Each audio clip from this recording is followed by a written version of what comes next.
বন্দুক তৈরির সরঞ্জামগুলো কোথা থেকে পেয়েছেন? অ্যাকচুয়ালি আজকে সন্ধ্যা নাগাদ আমতলী থানার কাছে একটা সিক্রেট ইনফরমেশন আসে যে কার্তিক চমনি ওইখানে বলবীর সিং এর বাড়িতে আর্মস জাতীয় কিছু সামগ্রী মজুদ থাকতে পারে।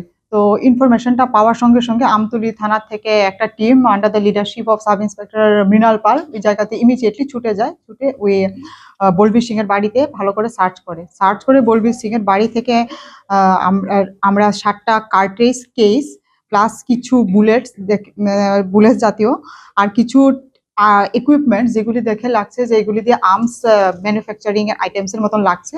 তো সেগুলিকে আমরা সিজ করি এবং বলবীর সিংকে ওনাকে আমরা অ্যারেস্ট করি।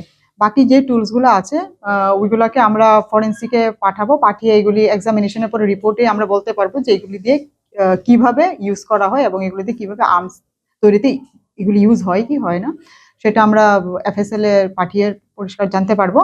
আর বলবীর সিংকে কালকে আমরা কোর্টে ফরওয়ার্ড করে ওনাকে রিমান্ডে এনে বাকি যে ওনার বিরুদ্ধে যা যা ওনার সঙ্গে কেউ জড়িত আছে কি না আছে সেটা আমরা চেষ্টা করবো।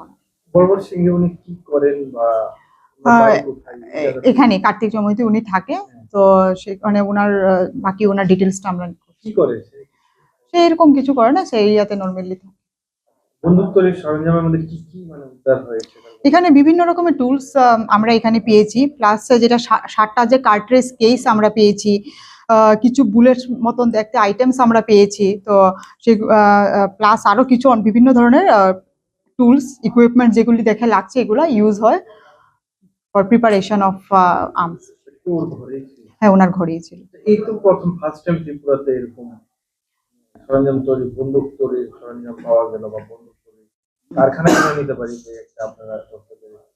সেটা আমি ঠিক বলতে পারবো না, কিন্তু আমরা সেটা এক্ষুনি যেটা পেয়েছি আমরা রিসেন্টলি আমরা এখান দিয়ে পেলাম। কি ধারায় মামলা নেওয়া হয়েছে? আমরা আর্মস একটা বলবীর সিং এর এগেইনস্ট একটা মামলা নিই।